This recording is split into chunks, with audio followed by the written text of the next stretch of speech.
Anunciábamos al comienzo del programa este miércoles negro, como se ha denominado, y hoy también es un día muy importante, Día Internacional de la Lucha contra el Cáncer de Mamas, que justamente viene a sumarse a estas marchas que se están haciendo en todo el país, donde mujeres de distintas clases sociales, con distintas ideologías se están manifestando, y como decíamos, esto que se ha logrado a través de las redes sociales ha logrado también la atención en organizaciones de mujeres de Europa y Latinoamérica, que en los próximos días también se van a movilizar en este sentido. Esto no es una problemática solamente de Argentina, en España esto se vive muy de cerca y hay muchos casos donde se trabaja y se denuncia constantemente. Ya nos acompaña esta noche la doctora Verónica Espaventa, secretaria letrada de la Corte de Justicia. ¿Qué tal, doctora? Buenas noches, gracias por estar acá. Buenas noches, muchas gracias, Mónica. Y la doctora Josefina Arancibia, miembro del Instituto de Género del Colegio de Abogados. ¿Qué tal? Buenas noches, gracias por este tiempo, porque sabemos que han estado en la marcha y han decidido compartir este momento con nosotras. Bueno, por tu vasta experiencia, doctora, ¿cómo se vive esto, no? Tener que manifestarnos en la calle para lograr advertir a aquellos que tienen que tomar medidas y también a todos, desde el lugar que nos toca, tener un lugar protagónico y realmente trabajar en este sentido. ¿Cómo lo vive usted? Bueno, la situación es triste por un lado, porque la verdad esto de que cada vez además sean más chicas las víctimas de la violencia femicida es algo que conmueve, que como sociedad es evidente que cada vez es mayor el impacto y el repudio que esto provoca. Participar de este tipo de convocatorias es muy conmovedor. Hoy éramos muchísimas personas marchando en la ciudad de Salta. Habían más de cuatro calles completas de gente de distintas edades, como decías vos, de distintas pertenencias, con distintas ideologías, distintas pertenencias partidarias, quienes no estamos en ningún partido, gente de organizaciones de mujeres, de diversidad sexual, la comunidad universitaria, sindicatos, muchas madres con sus niñas marchando, muchas personas que están movilizadas por esto que está pasando, ¿no? Que si uno lo piensa, ¿no? Bueno, en los últimos años es un tema, ¿no? Que adquiere una visibilidad en la sociedad, no solo, digamos, por un lado a partir de estos casos terribles que ocurren, donde hay cierta agresión que cada vez, digamos, que incrementa en sus dosis, ¿no? Las formas de manifestar ese odio, esa violencia de género es cada vez peor, ¿no? Y para mí hay una cosa ahí como muy paradigmática en esto de a sus víctimas ponerlas en una bolsa de basura, en lugares, en depósitos donde la sociedad tira su basura, ¿no? Es toda una significación, me parece, en términos simbólicos y sociales que es alarmante, ¿no? Que, bueno, quienes estudian, digamos, desde lo social, ven esto siempre, digamos, como este impacto que tiene, esta reacción que tiene el visibilizar la violencia, cómo funciona la violencia, ¿no? Y entonces a veces hay como una reacción, ¿no? Que replica, ¿no? Esa violencia que vivimos y que sufrimos, ¿no? Y esto, es importante que existen estos niveles altos de conciencia social que se visualizan en estas convocatorias con tan alto poder de convocatoria, valga la redundancia, porque la violencia hacia las mujeres tiene que ver con mecanismos de discriminación que están muy instalados en nuestra sociedad, ¿no? Que tienen que ver, digamos, simplificadamente, con una estructura donde, digamos, las mujeres han sido, digamos, asignadas a las funciones de cuidado, devaluadas, ¿no? En nuestras sociedades. Digamos que esto implica que las mujeres digamos, impacta. Desde la Oficina de la Mujer, por ejemplo, hemos hecho ya vamos a hablar de eso, ¿sí? Pero ahora le vamos a dar un ratito la palabra a la doctora Josefina. ¿Usted cómo están trabajando? Decíamos, ¿no? Nos tenemos que involucrar todos y por eso la importancia de que las organizaciones de distintos puntos trabajen en este sentido. Desde el Colegio de Abogados, la oficina o el Instituto de Género, ¿en qué sentido está trabajando con respecto a esta problemática? Bueno, el Instituto de Género lo que trata de hacer es primero formarnos a las profesionales y a los profesionales que se quieran sumar con una perspectiva de género, tratar de concientizar... Cosa que la universidad no hace. No, para nada. Tratar de concientizar de esta desigualdad imperante, digamos, en la sociedad, que está instaurado mediante el sistema patriarcal. Y bueno, primero concientizarnos nosotras y trabajar en talleres y bueno, para que haya más profesionales del derecho, especializados en esta temática. Y bueno, por otro lado intervenimos en casos de violencia. Bueno, llevamos adelante juicios, hacemos la procuración de los juicios y bueno, también tratamos de implementar talleres para la sociedad. ¿Hay una recepción positiva por parte de los profesionales de capacitarse en este sentido? Porque si no es como que la problemática no va de la mano con lo que estamos necesitando. Bueno, yo hace poco, desde el año pasado que estoy en el Instituto de Género, porque hace 3 años me recibí, hace 3 años que litigo, yo creo que ahora sí estamos como un poco más, no tan permeables, ¿no? Como un poco más abiertos a la temática, pero sí falta trabajar mucho sobre esto, porque la mayoría somos mujeres. Eso le iba a decir, ¿van hombres ahí? Ahí tenemos un solo compañero varón. Ahora, sí, doctora, usted bueno, tiene una vasta experiencia y su incorporación dentro de lo que ha sido el Poder Judicial obviamente se ve volcada en esto que se ha creado a través de la Oficina de la Mujer. ¿Ustedes han trabajado en estadísticas? ¿Cómo vamos con respecto a otros años en el tema de causas de femicidio y que realmente tengan una respuesta en tiempo y forma? Porque si no tenemos justicia en tiempo y forma no es justicia. Efectivamente, bueno, la Oficina de la Mujer la crea la Corte de Justicia de Salta en diciembre del año 2013 y desde entonces, a más de hacer la tarea que la doctora comenta que hacen desde el Instituto, que es precisamente incorporar la perspectiva de género dentro del Poder Judicial, ¿no? Y esto, una de las aristas, digamos, en que se manifiesta esa incorporación de la perspectiva de género es en relación con las estadísticas, como bien señalás. En ese sentido, la oficina, a través de la Oficina de la Mujer, a partir del año pasado, Salta proporciona datos oficiales por primera vez. Eso fue un acontecimiento histórico, porque Argentina no tenía cifras oficiales en relación con los femicidios.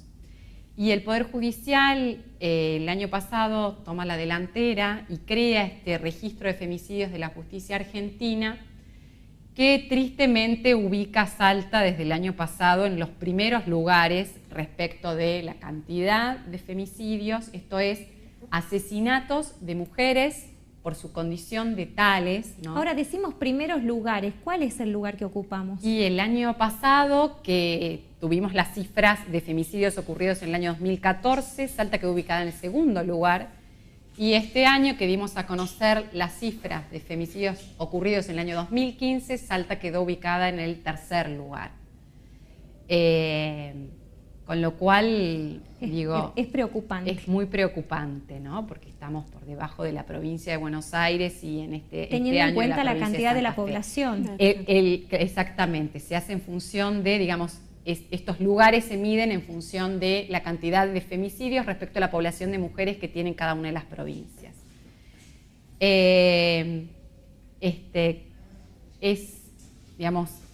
Es todo un proceso de construcción en el que estamos. La idea es empezar digamos, estamos generando... ¿La estadística para qué nos sirve? Bueno, la estadística es importantísima porque lo que nos da es un diagnóstico de situación, ¿no? Entre otras cosas, este registro no es solo un registro de cantidad de casos judiciales de femicidios, sino que, por ejemplo, hoy podemos saber que tenemos un 60% de esas causas con condena, ¿no? En esto digo, de medir, de cuantificar, como de las que se iniciaron desde el 2014. De las ocurridas en 2014 y 2015 tenemos al menos un 60% de casos en los que ha habido condena. Hay que decir también que hay un porcentaje de esos casos. ¿Y el 40% restante? Tenemos algunos, hay 2 casos, por ejemplo, de 2014 en los que se han dispuesto algunos sobreseimientos, ¿no?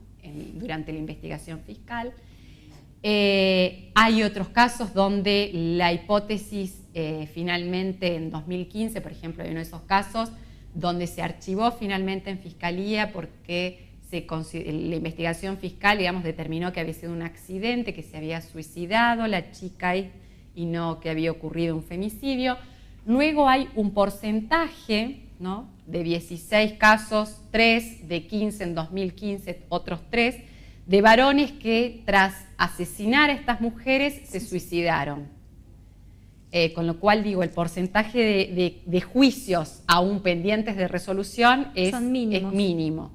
En ese sentido, digamos que estamos... ¿Y en 2016 cómo vamos? Y en 2016, según los datos que de momento son provisorios, digamos, con lo cual no podemos desagregar, por ejemplo, estas variables, ¿no?, vinculadas en las, digamos, son todos casos donde están en investigaciones fiscales, en estos momentos donde no sabemos cuál va a ser la hipótesis final. Hay algunos de los casos dudosos, por ejemplo, donde aparentemente una de las jovencitas, porque tristemente estamos viendo que este año la edad promedio de las mujeres víctimas es mucho más bajo al de los años anteriores. Hay muchas más chicas que no han alcanzado los 20 años, 15, 17, 19 años. Y entonces, digo, provisoriamente hay alrededor de 10 casos de femicidios en Salta, insisto, son datos provisorios, no oficiales, y habrían 3 tentativas aparentemente de femicidios ocurridos en lo que va del año. Ahora, doctora, cuando hablamos de todo esto, usted decía hace rato, hacemos asesoramiento, ¿no? Sí. Y lo que desde el lugar que nos toca a nosotros, obviamente, es advertir a la población y marcar algunas situaciones o perfiles que pueden llevar al femicidio. Sí. Las personas más vulnerables son las que menor acceso tienen a todos los mecanismos de la justicia, como así también a todos aquellos beneficios que pueden prevenir de alguna forma. ¿Ustedes brindan asesoramiento gratuito? Sí, brindamos asesoramiento gratuito y bueno, y llevamos casos, intervenimos también con la mínima colaboración de las personas. También otra cosa que es importante señalar es que muchas veces a la hora de hacer la denuncia no se la quieren tomar porque o sea, bueno, el femicidio es la forma extrema, ¿no es cierto?, de violencia machista, pero hay otros tipos de violencia como los golpes que calificarían en lesiones o también consideramos que muchas veces son la antesala a un femicidio. Claro, no solamente los golpes, sino la violencia verbal, la violencia psicológica es un daño a la salud. Entonces, cuando muchas veces hablamos de eso, también nosotros lo enmarcamos en una cuestión de lesiones y muchas veces no la toman porque no está tipificado. Porque lesiones piensan que hace referencia a golpes únicamente. Entonces, ¿cuál es la experiencia que tienen ustedes desde la parte profesional con la creación de los juzgados de violencia? ¿Han podido encontrar allí respuestas más inmediatas para, obviamente, agilizar los procesos, claro, por ejemplo, de prohibición de acercamiento o lo que fuere como medida preventiva? Claro, bueno, los juzgados de violencia son juzgados cautelares, los que dictan las medidas preventivas, entre ellas la prohibición de acercamiento, la exclusión del hogar, se dictan de una manera inmediata, a pedido del fiscal o bien la dicta el juzgado, pero lo que está ocurriendo en Salta es que faltan los mecanismos para hacer efectiva esa medida. Y bueno, y eso ¿cómo ser qué? Como por ejemplo, los botones antipánico no funcionan. Ya se demostró, tuvimos casos de que no funcionan ni en el casco céntrico de la ciudad, mucho menos en los alrededores. Por ejemplo, en Villa Solidaridad, bueno, una que no tienen disponibilidad y otra que, bueno, carecen de funcionamiento. porque se activan, pierden la señal, entonces se activan. Entonces no se sabe si la víctima está en una situación de emergencia. Lo que usted está diciendo es grave y también es una advertencia para ponerlo en práctica. Estamos hablando de un sistema que se está implementando y obviamente las antenas o lo que fuera tecnológicamente no está funcionando como corresponde. No está un adelanto sería el tema de la pulsera al maltratador, que seguramente la doctora lo sabe mejor. Lo va a saber mejor explicar, pero bueno, o sea, es todo un tema de injerencia también de los otros poderes del Estado, ¿no es cierto? Del poder Doctor, ¿usted quiere decir algo? Sí, que efectivamente por eso se va hacia un sistema que reemplace el del botón antipánico, porque efectivamente se detectó que tiene serias dificultades, no solo en relación a lo que señala la doctora, vinculado a la cuestión de la señal, ¿no? Que depende mucho, digamos, de las zonas en las que estemos, ¿no? Y para que garantice la calidad de la señal, sino porque además es un sistema que depende que la víctima active. Entonces, el sistema superador que tenemos hoy y que es hacia donde se está trabajando en los ejecutivos para sustituirlo, es el sistema de la pulsera o la tobillera, que son sistemas duales que se lo coloca a la víctima y al agresor. Y entonces el sistema está monitoreado y ese monitoreo se activa cuando se viola la prohibición de acercamiento, con lo cual no depende de que la víctima advierta... Como si fueran imanes que se activan. Efectivamente, no depende de que la víctima advierta que está frente a una situación de peligro, que además en general eso ocurre cuando ya es inminente, digamos, cuando el agresor está con ella y no puede defenderse ya. Entonces, esta situación, digamos, es más preventiva, si se quiere, y es más eficaz porque el sistema no depende del sistema de señal que hoy Doctora, tenemos. muy cortito porque ya nos quedamos sin tiempo. Obviamente que estas marchas son importantes, no son la solución. ¿Desde qué lugar podemos aportar cada uno como ciudadanos para evitar que esto siga sucediendo? Bueno, como ciudadanos, y yo me pienso en ese sentido como mamá, creo que tenemos una gran responsabilidad social, que es qué tipo de varones y qué tipo de nenas criamos, ¿no? Porque creo que eso es central, o sea, si vamos a seguir creando a las nenas, les vamos a seguir, digamos, pasando el eje de la subjetividad de las nenas relacionada a que encuentren algún varón que las salve, ¿no? Entonces estamos fomentando la reproducción de la dependencia femenina.